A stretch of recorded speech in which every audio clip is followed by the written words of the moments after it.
Hi everyone, and in this lecture we are going to discuss this question. The question is saying n smooth identical spheres are placed in a row and their masses are in the ratio 1:3:9, मतलब 3 का multiple है masses. Coefficient of restitution that come to 1 by 3. With the first ball is projected with speed v towards second ball. So we have to calculate the velocity of the last sphere की निकालनी है जब उससे n-1 वाला sphere collide कर रहा होगा, मतलब जब second last sphere collide कर रहा होगा last वाले से, तो लास्ट वाले की स्पीड कितनी हो जाएगी. तो ये निकालने के लिए हम इसको एन बार तो कर नहीं सकते. देखते हैं इसमें क्या कोई पैटर्न बन रहा है हर कोलिजन के बाद. तो स्टार्ट करते हैं इसमें from first collision. So first collision का इसका मास m है, स्पीड इसकी v है, सेकंड मास का 3m है, velocity 0, and third mass m की वेलोसिटी मान लेते हैं v1 हो गई इसकी मास की आफ्टर कोलिजन, और जो 3m का मास था उसकी वेलोसिटी v2 होगी. तो अब लिखते हैं पहले इक्वेशन मोमेंटम कंजर्वेशन की, क्योंकि मोमेंटम तो कंजर्व होता ही सिस्टम का.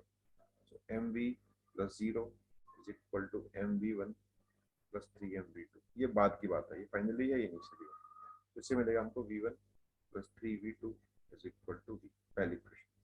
सेकंड चलते हैं e की तरफ. e = v2 - v1 upon v1 - u2 and e = 1/3 given है आपको. u2 तो 0 ही है because this is u2 and u1 आपको गिवन है. So v2 - v1 = u/3. ये पहली दूसरी इक्वेशन हो गई. अब दोनों को ऐड कर देते हैं. इक्वेशन 1 प्लस अगर 2 कर दें तो ये आ जाएगा 4v2 = 4v/3. So v2 = v/3 and v1 को पुट कर देंगे इसकी जगह पे. इस इक्वेशन में v1 = 0, मतलब पहली बॉल रुक गई. चलते हैं. अब चलते हैं अगले कोलिजन की तरफ. अब क्या हो रहा है, जो बॉल 2 है और जो बॉल 3 है वो टकराने वाली है. इसका मास 3m है, इसका मास 9m है, और ये स्पीड से आ रही है u/3 स्पीड से आ रही है, और ये रेस्ट पे है. और बाद में मान लेते हैं कि 3m वाले का मास जो है वो कुछ v2 हो गया और 9m वाले का मास जो है वो v3 हो गया. ठीक है, फिर से लिखते हैं, मोमेंटम कंजर्व करते हैं. So initially 3m v/3 + 0 = 3m v2 + 9m v3. So this will be equal to v2 + 3v3 = ये 3m से 3m हमने काट दिया था, v/3 क्वेश्चन नंबर 3 बोल देते हैं इसको.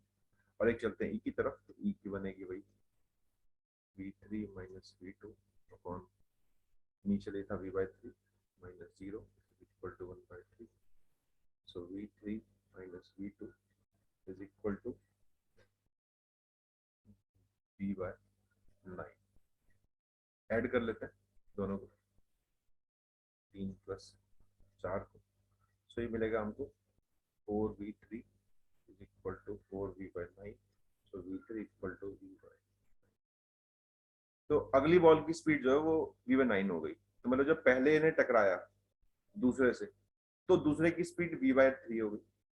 जब ये v/3 टकराया अगले से तो अब इसकी स्पीड अगले वाले की v/9 हो गई. ठीक.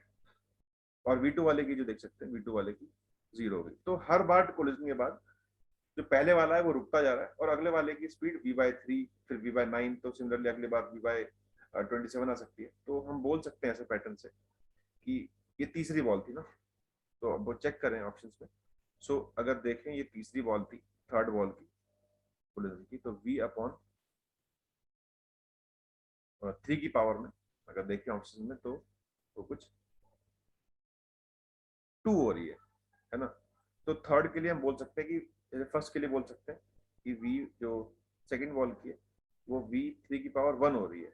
तो अगर सेकंड बॉल की है तो 1 हो रही है, थर्ड बॉल की है 2 हो रही है. दैट मींस कि ये n-1 हो रही है v की पावर.